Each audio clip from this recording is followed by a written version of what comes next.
The Metal and Engineering Industry Bargaining Council is the largest bargaining council in South Africa.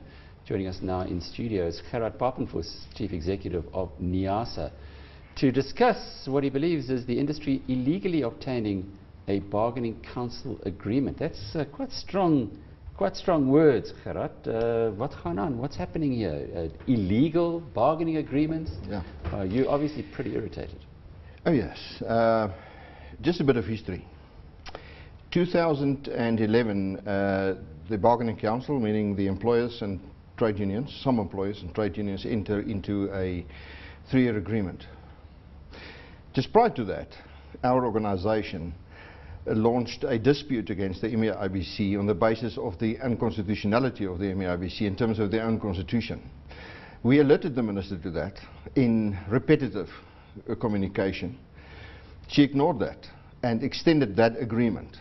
Completely unconstitutional, illegal agreement. She extended it in September of 2011. We went to court on an urgent basis. We lost. Court wasn't interested. Court said, no, nothing serious. You have alternative remedy, and there's too much paper around here. There were 30 lawyers in court that day. And so the agreement was extended and enforced. We took that agreement. We then went to Labour Court on a review basis, and we won. And just going back a bit again, 2 days after we got the judgment in the urgent application, where the judge turned down our application, we started with the arbitration. And the second day of the arbitration, all the parties that denied unconstitutionality admitted it. All right, so you're going through the courts, but yeah. Why? What is happening here that's irritating you? Well, okay, just fast forward it a bit. The court found in our favor, set aside this agreement, but then the court said the court suspended the setting aside of the agreement. No. I understand the whole court action. Okay. Let's put that one side. What's at issue here? What is why are you so angry about it? All right. An agreement, a collective bargaining structure is a parliament for an industry. And in order to have proper negotiations, you must have constitutional structures. And if the minister ignores what the Act requires of her, you get agreements being extended that's simply illegal. There are thousands of businesses closing down in this industry.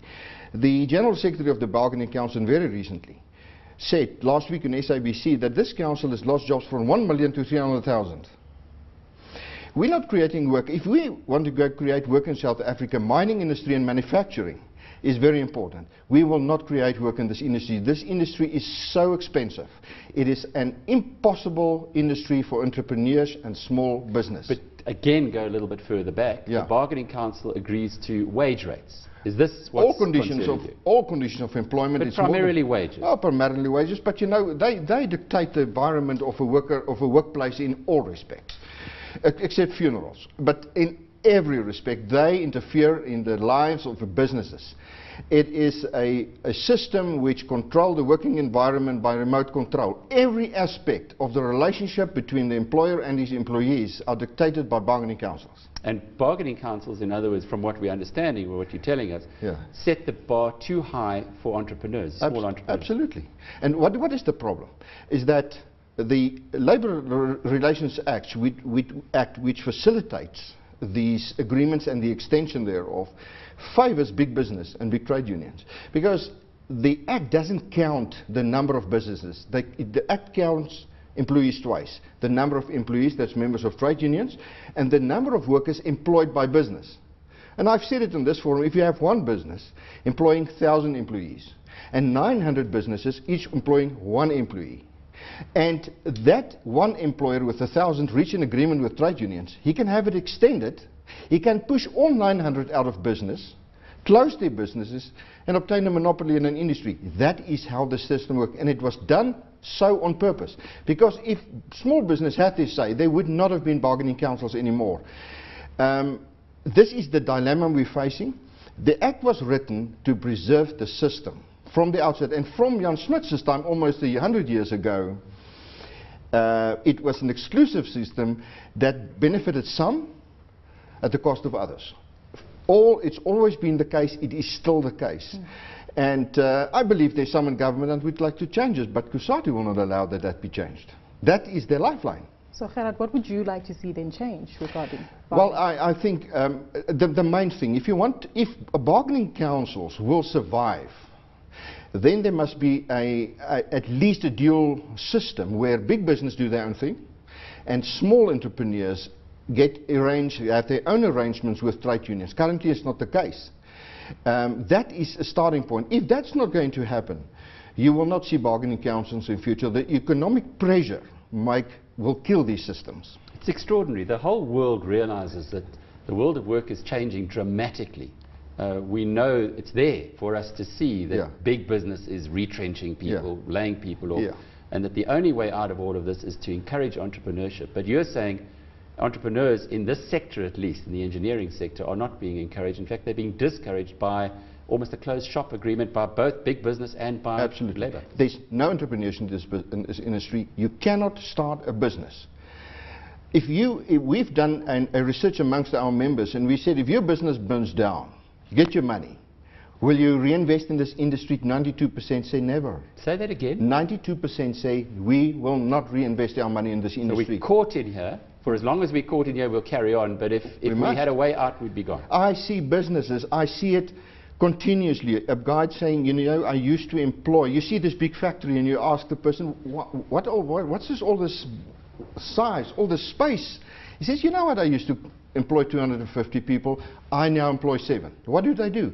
Everything that was manufactured here is now manufactured elsewhere. But Gerhard, politicians are not all stupid. Some of them might be, but they're not all dumb. Yeah. What is the reaction from the politicians to this? Because if you're in politics, you've got to create jobs. That's your #1 priority.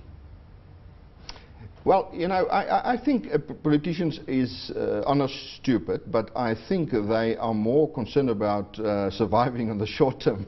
And it will take a very brave Minister of Labour to say, go to the President and say, listen, we need to change this thing. They will have mass action on the streets of South Africa. COSATU will fight this thing harder than they fought ETOs. And it is a short-term thing where there's a lack of leadership, where people say, listen, we need to change this. There is no ability of small business to make drastic and quick changes, to adapt. You are stuck into an agreement. You will pay this wage, you will do that, this is the working hours you will, and this is the categories in which people will work. You can't move out of that. So far, and you've made a lot of talk about this, as you are on this program as well. Are you making any action? Are you going to go back to court? Or are you going to force it in the courts? We won the first case. The court said to Minister, go and see whether you can extend that agreement in terms of a different section of the Act. But the Minister did, she then extended another agreement. We're back in court. And this latest agreement, we're back in court again, was also illegally obtained. Two persons out of a council of 40 people signed without other people knowing it. Signed an agreement, gave it to the Minister, and tell the Minister, this is an industry agreement. She extended it. If you tell the story, people will say, but this is not really possible. Well, that is possible. That's what happened. Gerhard Papenfus is the Chief Executive of NEASA, and we look forward to hearing more about that story as we go forward.